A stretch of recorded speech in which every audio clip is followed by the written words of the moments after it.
What's going on, YouTube? Welcome to Saturday. Saturday with the big, hairy, ugly dude. Saturday with the big, hairy, ugly dude.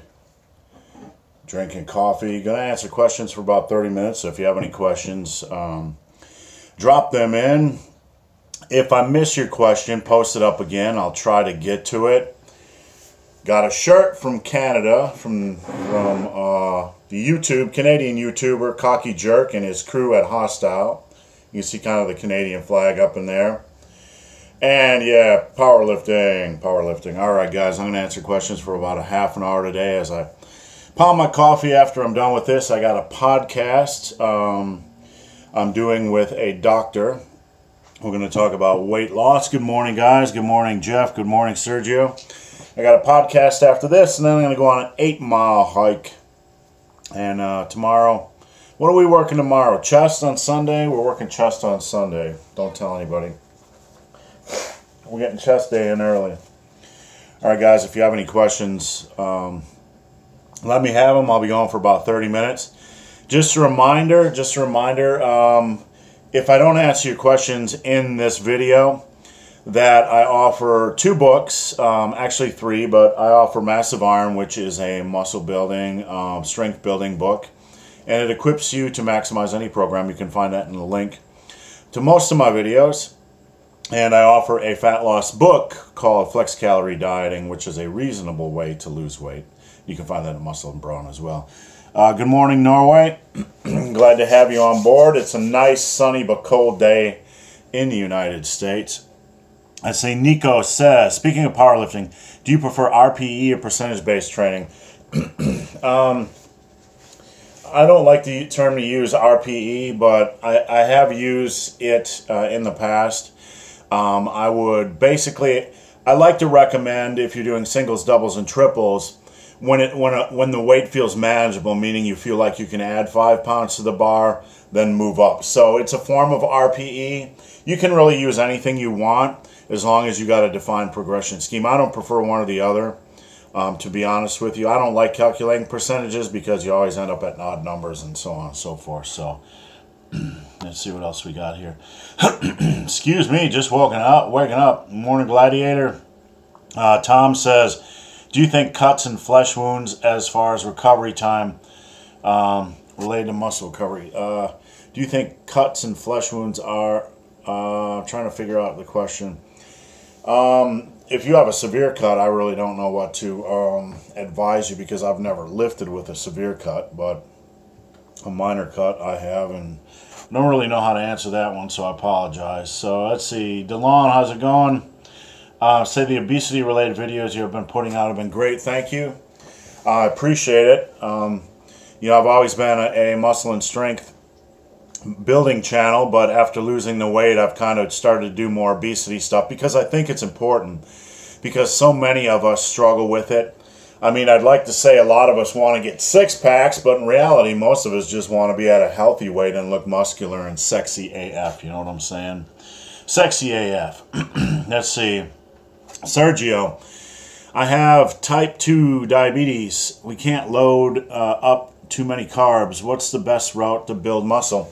I have type 2 diabetes, Sergio, and I eat a lot of meats, a lot of fruits and vegetables, a lot of clean foods, and I've introduced, after like 3.5 years, some carbs back into my diet, some rice, a little bit of rice, but stick with meats, fruits, vegetables, and healthy fats, and then eat a small amount of carbs, but only use clean carbs. Don't have any carbs that are from processed food sources. No sugar, no flour, a little bit of rice, maybe a little bit of oatmeal. That's the best bet. You do that over the long run, you're going to be good to go, in my opinion, of course. Let's see. King of the Orcs. I'm thinking about using Texas method during my next cut.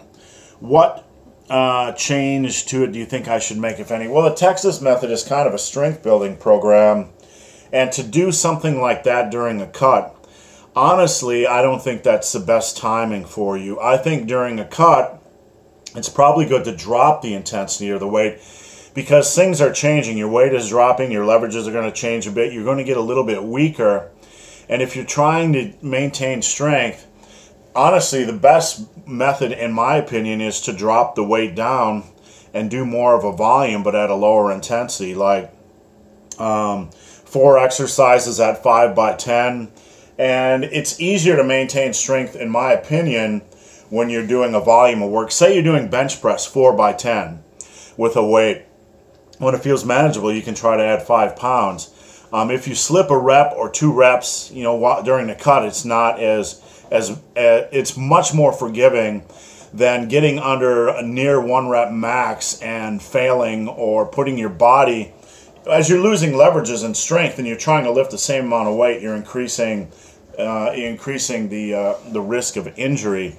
I just don't think it's best to push during a cut on a heavy strength program. You can do so if you just make sure you're using a reasonable amount of weight, but you really have to listen to your body. I'm not saying never do it. Just really listen to your body. Let's see here. Do you think a vegan can get lean and shredded? Absolutely, anybody can get lean and shredded.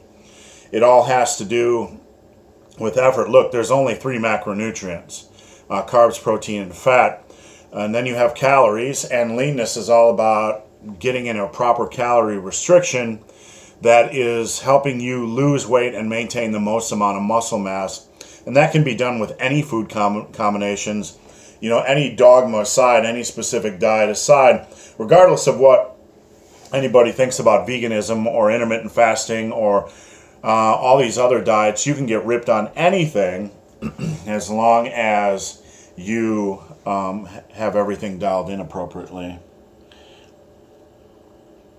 How can I become a better cook? Yeah, that's a good question, and that's something I learned when I had type 2 diabetes, how to become a better cook. A lot of weak cooks under-season their food, so you really need to learn balance in food. And I would start by learning, how to balance your food. You got sweet, you got salty, you got crunchy, you got spicy, you got all these little flavors, all these little culinary, tools, and you want to balance them to make something taste good. So I would start by learning food balance, and there's so many recipes on YouTube with simple, healthy recipes, and you just got to start trying some things, honestly, and see what you like and don't like. There's so many recipes out there. If you want to learn how to make cauliflower rice, just go out and find the simplest video on making cauliflower rice and then try to mimic it. Don't try to do this complicated shit with too many ingredients. And then don't be afraid to season. Taste it. If it's not salty enough, add salt. If it's not spicy enough, add spice. Add sweet, add crunch, whatever you want. What is a good supplement to help with digestion? I'll get a little heartburn or bloated, but I eat fairly clean.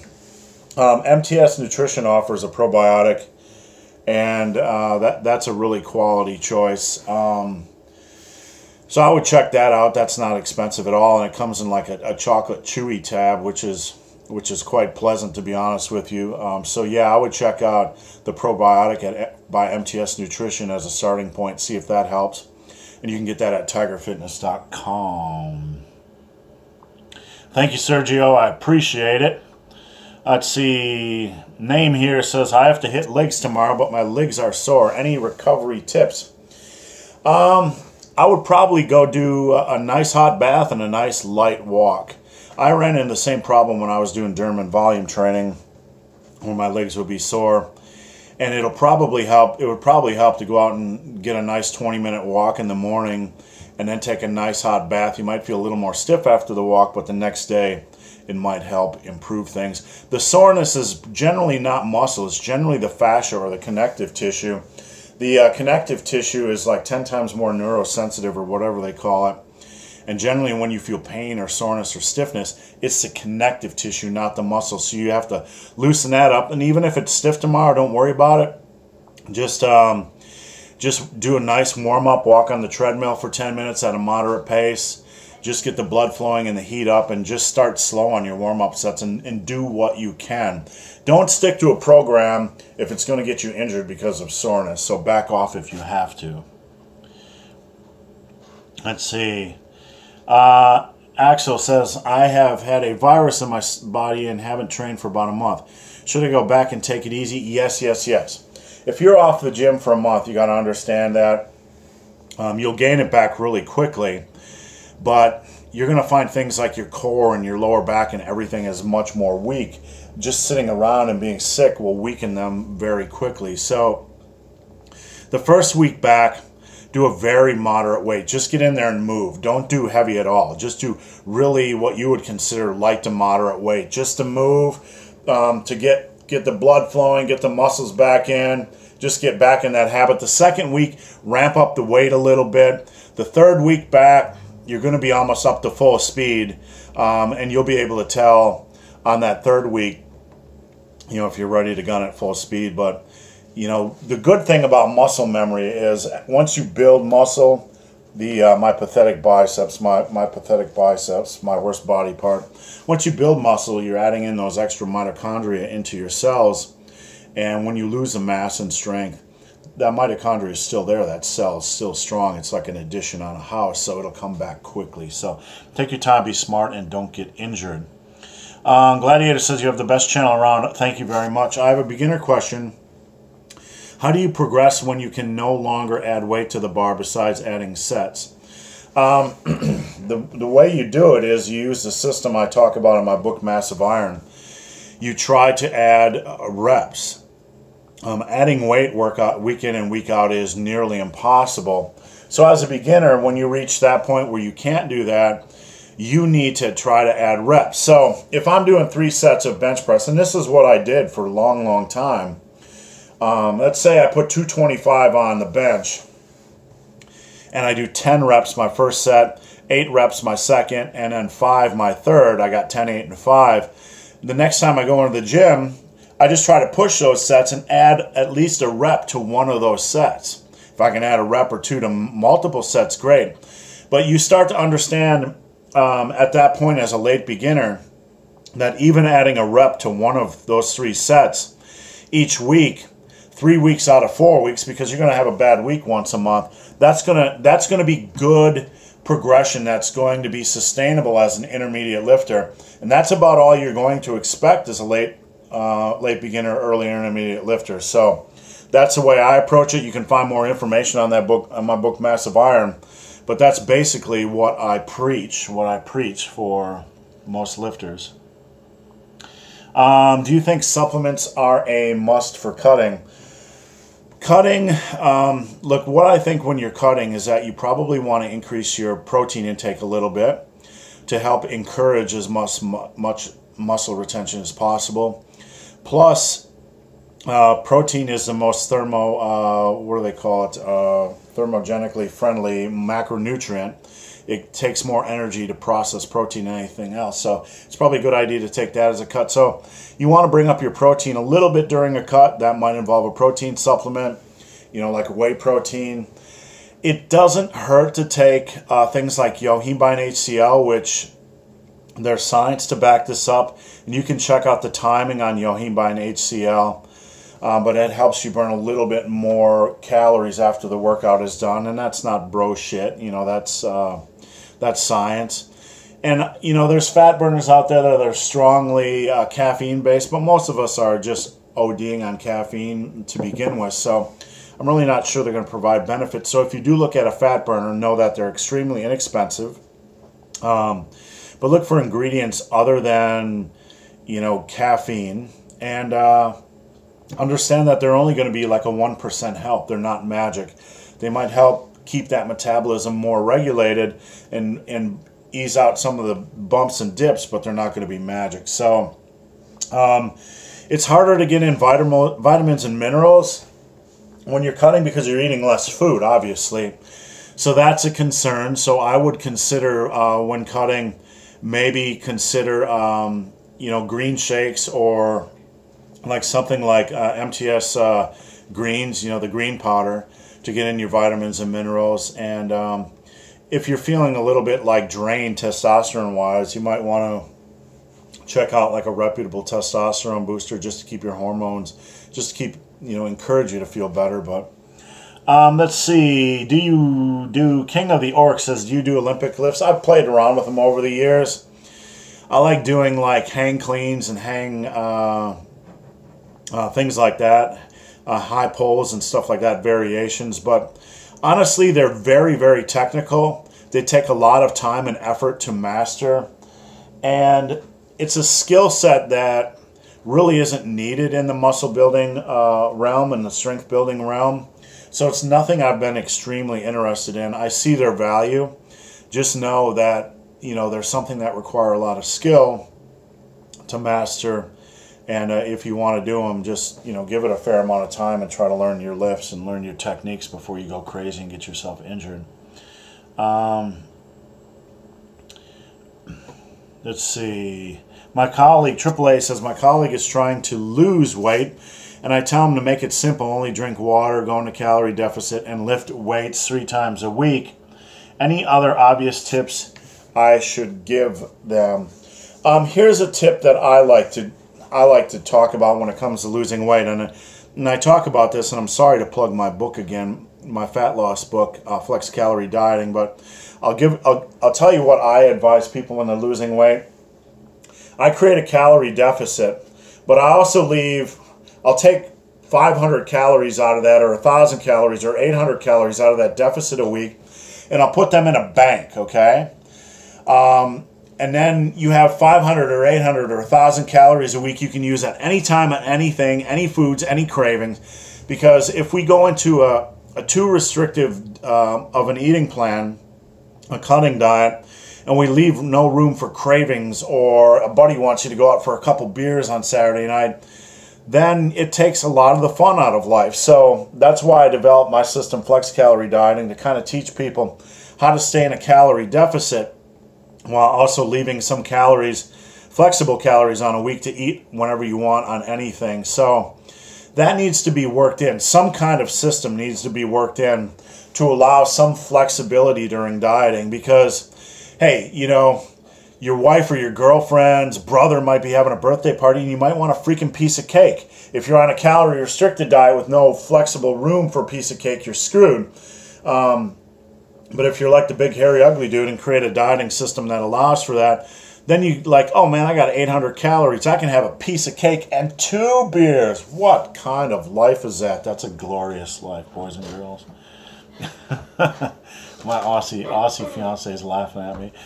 How would I do a lower body workout without doing squats and deadlifts? This is because I have a minor back tweak and I'm recovering from. If you have a minor, hey, Australia's in the house. Come say hi, Australia. Hello, sexy people. Sexy people. You are sexy sons of bitches.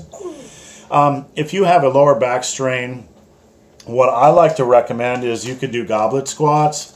You could do hack squats. Just stay away from heavy barbell squats. I would probably still do lighter barbell squats for reps. 185 by 10 or whatever. Deadlifts, if you're going to do any form of deadlift, do a rack pull above the knee and don't go heavy. Just do it for reps. But don't do a lot of them. Do that just to keep up some of your strength. And with a lower back strain, the biggest concern is like barbell rows and dumbbell rows really strain lower back for me, especially when they get super heavy. So if you have a lower back issue, I would completely avoid barbell and dumbbell rows and do seated cable rows, machine rows, stuff like that, stuff that's not going to tax your lower back. For legs, there's so many exercises you can do. Goblet squats, hack squats, leg press, leg extensions, all kinds of stuff. So that's my best advice. And take your time coming back. 1,500 calories a day and an hour walking on a treadmill is way too low, way too low. That's starvation level, folks. You don't need to do that. You don't need to do that. Play the long game. Eat clean and in a minor deficit. Don't do anything hyper restrictive like that. That's simply way too low for a male. Generally, most males, unless you're like 5 foot nothing, you don't want to go below 2,000 calories, especially if you want to maintain that muscle mass. 1,500 calories a day is a good way to lose muscle mass.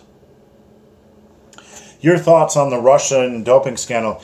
I actually edited an article on this over at tigerfitness.com, and you can check it out. But honestly, my thoughts are that being in this industry a long time, I could tell you that anybody's a top-level athlete. Most of them are taking something, and I'm sorry to say it, but it's true, because they want to do what it takes to get where they want to go. So doping scandals and drug use and whatever, you know, it's just par for the course if you want to remain competitive. Sorry, but that's just the way it is, and I don't encourage this. I don't back it. I don't criticize it. It's just part of the game, and I don't know how you're going to weed that out. Is muscle memory permanent? That's a great question, and yes, it is. And I put together a good article on this over at tigerfitness.com. But when you strengthen a muscle, the muscle cell itself, it'll add extra mitochondria in there. It's like putting an addition on a house. It becomes more inherently permanent. And those mitochondria never go away when you lose muscle and strength. So if you detrain for 5 or 10 years, or don't train for 5 or 10 years, you come back, that foundation in that cell is still there, and that's the good news. So muscle memory is a real thing. It is a real thing, indeed, and it never goes away until you die. Then it goes away, unless they can revitalize you and some science fiction stuff. How many calories do you eat to reach 180? Let's see. You bet, Gladiator. How much protein? Let's see. Tomislav says, how much protein does a regular lifter actually need? Let's see. I eat around 120 at 220 pounds. Yeah, 120 is a little low. Look, there's a couple. This is a heated discussion. A lot of people will say you don't need more than 150 to build muscle, and that's probably true. I don't know about you, but I don't want to just run the bare minimum, okay? I train hard. I work hard. I do a lot of intense hiking. I want a little bit more. I want a padding than just running at the minimum. I don't think running at the minimum is a safe spot for anybody. So 150, 160 might be the minimum for a male. I like to run at least 10% over that. You know, at like 170 to 180, even 200 to 220 grams. And to be honest with you, I like to eat more protein, not just because it builds muscle, but because, you know what? Meat tastes good. Meat tastes good, kids. Meat tastes good. And like the guys that are out there like, never eat more than 150 grams, you're a fool, you're an idiot. There are other reasons to eat more protein than just because of muscle building, because you like the stuff, and because maybe when you were like me and younger and you needed 4,000 calories to grow, eating only 150 grams of protein meant you had to eat so many carbs you just felt like vomiting. So yeah, I would definitely never go below 150 as a male. If you're taller than 5'10", you want to eat more. Eat meat like a barbarian. Eat meat like a barbarian. Yeah, barbarian. If your programming is on point and you're seeing progress, you're doing it right, and nothing needs to change. Nothing has to change, but sometimes things have to evolve. Because you might find, like on barbell rows, you're doing 5 to 8 reps, and you don't like the 5 rep set, so you might need to evolve it to 6 to 8 or 7 to 10 or whatever. So you still want to keep an eye on little things and evolve your training. Nothing has to change, but evolution has to occur, because things are going to change as you get stronger and bigger and as the weight gets heavier. So just keep that in mind. Do rack pulls actually work? You know, I know there's a lot of bull crap in YouTube fitness. You have the fake mercenary who criticizes Alpha Destiny about rack pulls. Here's what you need to know. Rack pulls, and I'm not talking about super high rack pulls, but rack pulls from 3 to 5 to 7 inches are going to be much more forgiving on your lower back, and they will help you build your deadlift strength in concert with heavy barbell and dumbbell rows. When I was 346 pounds, my heaviest low rack pull from like 3 inches was 735 by 4. 735 by 4. I never pulled from the floor at this time because I was trying to give my lower back a break. Yes, they work. Keep them 3, 5 to 7 inches. Don't believe the anti-hypes on the internet from weak people. You might want to pull from the floor 1 week and then do high rack pulls the next just to save your lower back. But they do work. Just, you know, the higher stuff, the super high rack pulls, I use those as a break to give my lower back a break while keeping up my deadlift strength. So while you have idiots on the internet who mock high rack pulls above the knee, they can have their place. If you're pulling heavy and hard from the floor and you go into the gym and your lower back's a little bit off, but you want to keep your deadlift strength up, then I do high rack pulls above the knee that help me keep my yoke strong and help me keep my deadlift strength up, so and prevent any more further lower back strain. So they do have their place. In all things, when you see these big flapping mouths on YouTube, understand that they're short-sighted, they're narrow-minded. Everything has a place. If you're a logical human being and you're not an idiot and you can think things through and you don't just read crap off the internet. Come to Tiger Fitness and use the new belt squat. Yeah, the new belt squat. The belt squat is rock solid. That's a great way to... How do you get rid of anterior pelvic tilt? When you're squatting, you kind of got to check your... you don't want to go too low. Ass to grass is not the goal. You don't want to hyperextend your lower back. Those are the two things you really need to look forward to. And you got to make sure your knees are out enough, because if your knees are in and you're sinking, you're going to get more pelvic tilt, because you know there's no way to sink anymore. You're not in an optimal leverage position. What's up, Omar? How do you tackle muscle balance as one side of your trunk is bigger and stronger? Look, one side will always be stronger. You got to understand that. And this is a question I get a lot. After 32 years of training, my right arm is a quarter or half inch bigger than my left arm. My right arm's still stronger than my left. All you can do is use a good balance of barbell and dumbbell exercises, back that with machines and cables and whatever, and get everything as strong as humanly possible, and understand that things might not change. They probably won't change. But if you have a 12-inch arm and an 11.5-inch arm, once you get them to 17.5 and 17.25, they're not going to really look that much different. So just know that. Tips for my first powerlifting meet. Let me get some coffee and talk about that, because that's a good topic.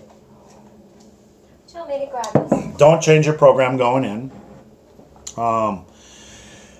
Open, excuse me. Most guys go, I see a lot of people make mistakes that they open too heavy. Go in, hit a squat you can hit, get your depth, get comfortable. On your second squat, don't go for a PR. Go for a little bit under your gym PR. And then your third set on squats, base that off how the second one felt, and don't go too aggressive. Don't go too aggressive, because sometimes 5 pounds will kill you. If you really nail your squats, understand you're going to be sitting around for an hour or whatever, and there's going to be a little letdown on the bench. So start a little bit lighter on bench than you suspect you can do, because I see a lot of guys at meets, they'll have great squats and they'll go in and bomb their bench. On deadlifts, do your first one super light, okay? Because you want to save your lower back. It's been a long day. And then go a little bit lighter than your gym PR on your second one, and then go for a new PR on your third. Other things, a lot of electrolytes during the day. You're going to cramp up. Even when I'm pounding electrolytes, I cramp. It's a long day, a lot of stress. Sit as much as you can. It's going to be a long day, and if you're walking around and standing, your lower back's going to fatigue. Your feet are going to fatigue, and then when you get to deadlifts, you are screwed. Those are my best tips. And have fun. Have fun. Let's see. Speaking of protein, how many cans of chunk-like tuna are safe? Look, I wouldn't overdo the tuna, but you also got to know that there's a lot of inexpensive options out there for meat. Eggs are extremely inexpensive. We get 30 eggs at Kroger for $1.89. So you can get a lot of chicken products. You just got to look at the store. Those are super cheap as well. You got to be able to mix up your proteins. I wouldn't go more than a couple cans, 2-3 cans a week. I used to eat a lot more than that, and I didn't die. If your budget just allows for that, do it. You're not going to die. But I would definitely try to work in some other inexpensive protein sources like whey, like eggs and like them chickens. Them chickens, those nasty chickens. You said that you had knee pain, but you are fine now. What did you... I had... when I trained with Donnie Thompson, who used to be the strongest man in the world, he had me move from reps to no reps, and I think I really hurt my meniscus bad. Knee pain, how did I overcome that? I just had to go light and rebuild, and I had to really focus on form. If you are experiencing a lot of knee pain, it's a good idea to have support.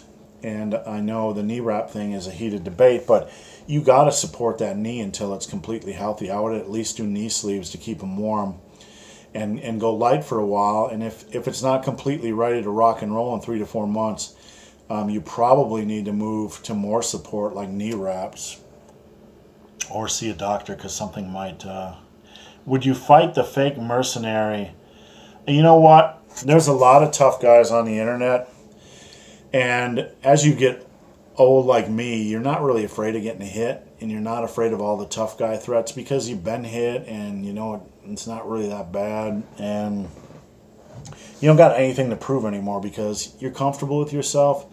Would I fight the fake mercenary? You know what? I'd love to have a sanctioned fight against some of these big mouths on the internet. I would. Even if I'd lose, I don't care. I just love a chance. I just love a chance, a sanctioned fight, an MMA fight against some of these big mouths. I wouldn't even care if I lost. I just like a chance just to let them eat an elbow, an atomic elbow from a big, hairy, ugly dude. You know what I'm saying? Sometimes some of these guys deserve a motherfucking elbow to the head. Idiots. Is there something chest-supported rows miss in comparison to regular barbell rows? The only thing it misses is a little bit of power. They're a less powerful movement. And you want to have a big, strong, heavy compound movement to lead off a workout. They're not going to be as strong, as powerful. So they're a good secondary movement, but they're not as intense as a barbell or dumbbell row. That's the only thing they're missing. They're not a bad exercise, though. Thoughts on weightlifting shoes for squats? Are they bad for the knee? Every body is different. Everybody's biomechanics are different. You have to determine whether they're good for you. Squat shoes are perfectly fine. Flat-soled shoes are perfectly fine. You got to see what feels best for you and then run with it. It's not going to be bad for you as long as your form is good and it feels right for you.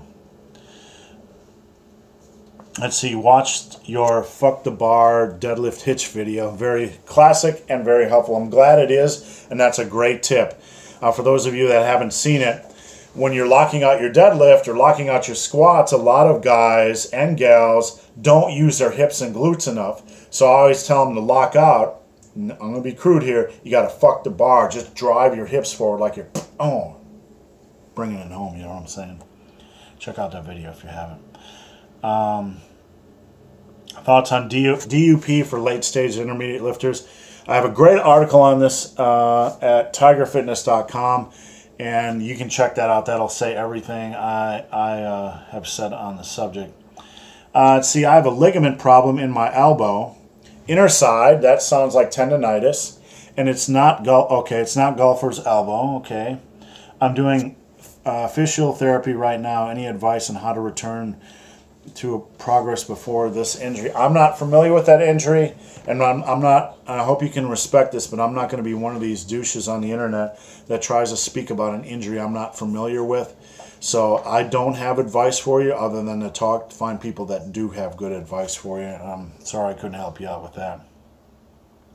Peter said, I love your channel and the science-based content you provide to your viewers. Advice on weeding out the scammers providing only pseudo or bro science to their viewers.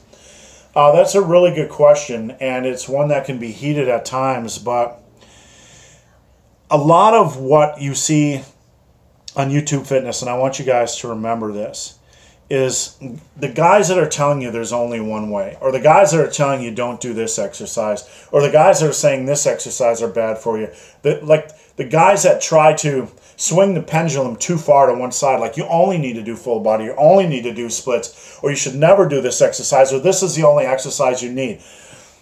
I've been doing this a long time, and I work in content delivery with Tiger Fitness. I've edited thousands and thousands of articles. I've written 1,000. I've written books. And I can tell you that a lot of this stuff is just written to get your attention, and there's very little validity. There's very little validity. You have to understand that first and foremost. People that swing the pendulum all the way to one side, like this is the miracle cure for hip pain, or this is the only exercise you need for legs, or never do this exercise, or always do this exercise, or never do full bodies, or never do splits, or all that kind of stuff. Those are the guys you have to proceed with caution with, because guys like the fake mercenary who laughs at rack pulls, everything has its place if done intelligently. We are intelligent human beings. We have the ability to reason. Don't let somebody else paint you in a corner and tell you you can only do this, you should never do that. You think for yourself, because people like that are generally idiots. They're not very intelligent. And you really have to proceed with caution with them, because I don't know what their problem is, but they're selling a dogma, and lifting is not that simple. There's very few things you can never do, and there's very few things that are miracles, that are things you must do. And we also have the guys that talk a lot about strength and talk a lot about muscle, and they have a lot of book theory, and they have a lot of research, information based on research, but they have no track record of being big or strong themselves or helping others get big and strong, okay? Helping others. I train people in powerlifting. I train people in the gym. I train people to lose weight. So just understand that those people that have no personal experience, or not a lot of personal experience, aren't inherently bad, but they're missing a lot of education and personal insight that comes from experiencing it yourself and from training others to experience it themselves. So you want to look for the guys that don't say black and white, one side of the pendulum or the other side of the pendulum. You want to proceed with caution with those guys, and you want to proceed with caution with the guys that don't have a lot of personal experience, like the chubby guy on the internet who's telling you how to get six-pack abs, or, you know, you got to proceed with caution if they don't do it themselves or they've never helped other people do it. I've done everything. I've been one of the strongest men in the world. I've lost 100 pounds. I have done everything. I've been a runner. I hike. I've rollerbladed. I'm a fitness fanatic. I've jumped rope. I've done just about everything. I was a wrestler. I was even a pro wrestler for a while. Anything that I talk about, I've done. People need to stay in their lanes. They need to stay in their lanes and know what they know and know what they don't know. So I hope that helps. That was a long-winded bunch of stuff. I'm almost done here, guys. My main problem with this injury is that when I train pull-ups and rows, yeah, if something's aggravating an injury, don't do those exercises for a while. Tom says, spent years trying to build my squat, but once I get to around 3 plates, I injure my hips. This has happened. You know, if you keep getting injured at 315, you know what? I would just go to 275 and do a lot of sets of 5, 8, or 10. I mean, that'll build up all the quads you need, and unless you're trying to be a power lifter, you know, that's all you're really going to need. So I would also have somebody take a look at your form, but, you know, as a natural lifter, if you're doing 315 for reps, that's pretty much all you need. And if you keep getting injured above that, you know, just, it's okay not to be the strongest man in the world. Just keep yourself healthy and do 275 for a lot of reps. That's a good level to be at. I'm 14. Can I bodybuild? Absolutely. Just, if you're 14, if you're a teenager and you want to build some muscle, first and foremost, you know, learn to eat properly. Don't develop an eating disorder. Eat healthy, clean foods most of the time. Meats and fruits and vegetables and oatmeal and rice and all that good stuff. And then 20% of the time have pizza and whatever with your friends. You know, it's okay, but just learn to live your life in balance. And proceed slowly and learn the lifts and learn the mechanics of the lift. And don't put a lot of pressure on yourself to get strong. Do a lot of body weight stuff like push-ups and pull-ups. Get really good at those, and dips, and slowly learn the mechanics of the big exercises. And take time. And if you do that and build a little strength, by the time you're 18, you're going to look great. You're going to feel great. And all those women or men, whatever your preference is, are going to like you. Is strength side... Does strength equal size for naturals? I just made a video about this yesterday, or 2 days ago. How strong do you need to get to look good? So check that out. I made that video 2 days ago. Opinions about SARMs. Whether they do or don't help you with a little bit of muscle, they're extremely overpriced. And honestly, if you're going to look at something like SARMs, which are gray area, you're better off just dipping your foot in the other pool, if you know what I'm saying. That's my opinion. Can you get joint pain from high frequency? I have great form and I videotape myself. Yeah, here's the thing about high frequency training. The question is, can you get joint pain? We tend to look at muscle building or training like it's only the muscles, okay? There are many systems to your body, okay? You have the muscular system, the skeletal system, the neuromuscular system. We have your joints, ligaments, tendons. We have your central nervous system. We have all these systems, your endocrine system. We have all these systems in the body. And your joints and ligaments, like your muscles might be able to handle high frequency training, but your joints might wear down, or a tendon in one muscle group might wear down. It might be fatigued. And if it's a little bit fatigued, you can increase the strain and pain in a joint or whatever. So yeah, you can get joint pain even with good form because the body is made up of multiple systems that don't recover or respond in the same way. Just keep that in mind. What's your take on doing standing overhead press versus seated dumbbell press? I like people to do both, honestly, because a standing press is great for the core and great for stability. It's a wonderful movement. I like people to do either during the same week or alternate week to week a standing or a dumbbell and a barbell press and a seated and standing variation. I think they both have of merit. So I like to do both. I like to do both for the shoulders and just for overall strength. Jonathan says, how would you approach powerlifting in a military PT test running?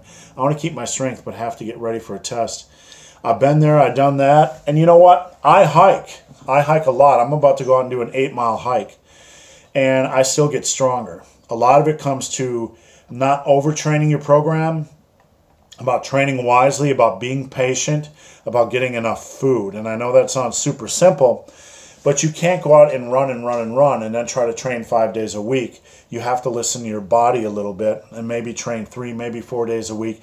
Get in enough food and just be patient. As long as you're making progress in the long run, you're good to go. And that's a topic that really needs a lot more explanation, but I don't have time in this video. How much volume would you start with for a 50-year-old? I would train no more than 3 times a week, and I would do about 12 sets a workout. About 12 sets a workout, maybe 14 max if you're doing some ab work or whatever. That volume over time as you progress and get a little bit stronger. For a 50-year-old, it's probably going to be good enough for a while. It's a good starting point for 3 to 4 months to learn how your training is going, how it's impacting you, and from there you can make adjustments if you need to. How do you warm up? I made videos about warming up on this channel. Go to the main page of the Massive Iron channel and go to the search for this channel and search warm up, and I have all kinds of videos that can help you. Let's see, PW Cool says, love your work. Alternative to squats, doing 5x5 compound program, but squats cause me too much injury. I would first consider dropping to higher rep sets, like just 2 sets a week on squats of 10 rep sets. If you can't do those, you want to do heavy leg presses, heavy hack squats. I do body weight lunges. I do box jumps. I do leg extensions. All those things are great. You can even do supersets. I do supersets of like leg extensions and box jumps, supersets of leg press and body weight lunges. I really love leg supersets because those quads will respond to them. All right, guys, I'm about to jump off. I got a podcast coming up with a doctor. What is the maximum weight to bulk to at 5'6"? All right, this is going to be my last question for the day. And if I missed your question, just try to hit me up, drop it in the comments section. I'll try to answer. At 5'10", your maximum capacity for natural muscle is 178 to 180 pounds of muscle if you had no fat. So if you're about 15% body fat, and max muscle potential at 5'10" would be about 205 to 210 pounds of body weight. That's if you were big and had as much mass as you could have as a natural, and you're at 15%. So for every inch below that, you drop it 5 pounds. For every inch above that, you add 5 pounds. So 20 pounds, it would be around 185 to 190 at 15% body fat. If you want to go to 20% body fat, probably the most I would bulk to at 5'6" is 200 pounds. 200 pounds max. All right, guys, that's it. I got to go do a podcast with a doctor. We're going to talk about weight loss. And I appreciate you guys watching. If you have any questions or comments, I have a comment section over at tigerfitness.com. I link it below in most videos. You can send me your question. I'll try to answer as many as I can. And a lot of my information can be found in my books, Massive Iron and Flex Calorie Dieting, which are found in the link to most of my videos, and at muscleandbrawn.com, BRAWN, at the shop. So guys, hope this video has been of some help. If you have any questions or comments, check out the links below if you've made it this far in this video. And if you've yet to subscribe to my channel, please do. I'd appreciate the support. So guys, as always, thanks for watching, and Stay super sexy. stay super sexy, you peoples. Beast.